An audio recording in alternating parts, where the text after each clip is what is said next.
रात का गहरा अंधेरा और स्मशान का सन्नाटा मानो विक्रमादित्य की परीक्षा लेने को तैयार हो।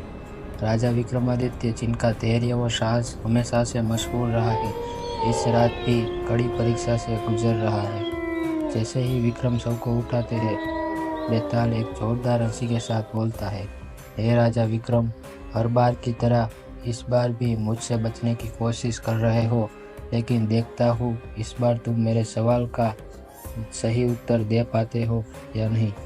बहुत समय पहले एक छोटे से गांव में शिवा नाम का एक गरीब कलाकार और गोपाल नाम का एक अमीर व्यापारी रहते थे।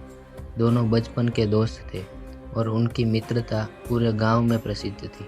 परंतु दोनों के जीवन के उद्देश्य अलग अलग थे।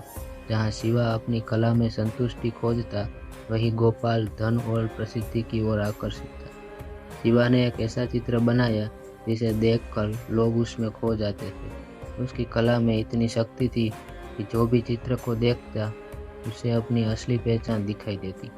शिवा का यह चित्र उसकी सबसे अनमोल कृति थी, जिसमें उसने अपने जीवन का सार और आत्मा का एक अंश जोड़ा था।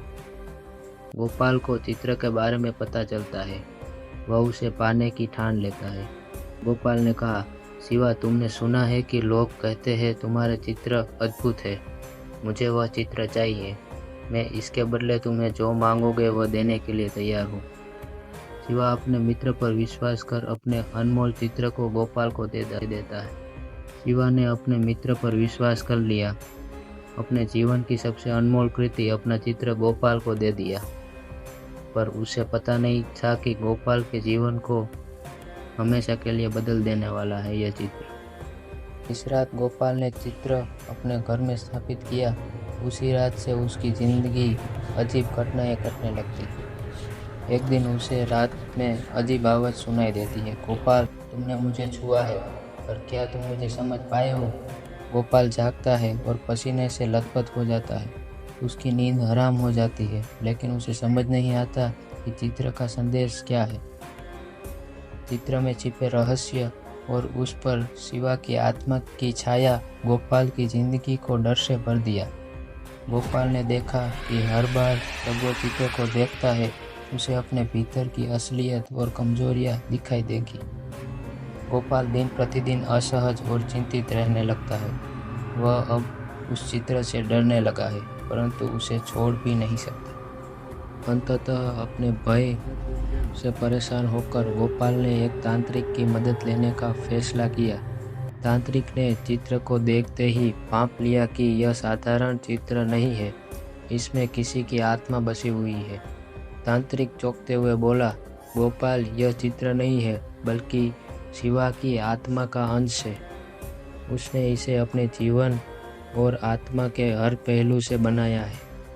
इस चित्र का तुम्हारे ऊपर असर इसलिए हो रहा है क्योंकि तुमने उसकी आत्मा को बिना अनुमति के कैद कर लिया है।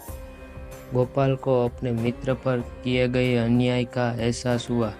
उसे समझ आ गया कि उस चित्र को लेना उसकी एक भूल थी, लेकिन अब वह उस चित्र को शिवा को वापस नहीं दे सकता था, क्योंकि चित्र में अब गोपाल की आत्मा का अंश भी जुड़ा हुआ था। कहानी समाप्त होते ही बेताल राजा विक्रमादित्य से सवाल करता है, तो बताओ राजा विक्रमादित्य, क्या गोपाल का चित्र लेना सही था? क्या उसने शिवा से चित्र लेकर मित्रता का अपमान किया? और यदि तुम्हारा उत्तर सही हुआ तो फिर मैं भाग जाऊंगा। विक्रम कुछ क्षण सोचता है और फिर जवाब देता है, गोपाल का चित्र लेना सही नहीं है। मित्रता में विश्वास होता है, लेकिन किसी की आत्मीय कृति को अपना लेना, वह भी लालच में, एक गलती है। गोपाल ने शिवा के प्रति अन्याय किया और यही उसकी परेशानी का कारण बना। जवाब सुनते ही बेताल हंसता है और उड़ने लगता है। बेताल बोला, राजा विक्रम, तुमने फिर सही जवाब दिया, लेकिन यह सफर अभी समाप्त नहीं होगा।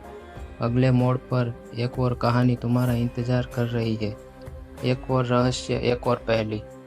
विक्रमादित्य का धैर्य और बुद्धिमत्ता हर बार की तरह इस बार भी विजय हुई, लेकिन बेताल की कहानियों का सिलसिला अभी समाप्त नहीं हुआ।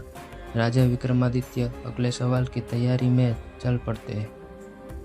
अगर आपको हमारी ये कहानी पसंद आई हो तो वीडियो को लाइक करें, चैनल सब्सक्राइब करें, जिससे आने वाली वीडियो आप तक पहुंचती रहे। Thank you.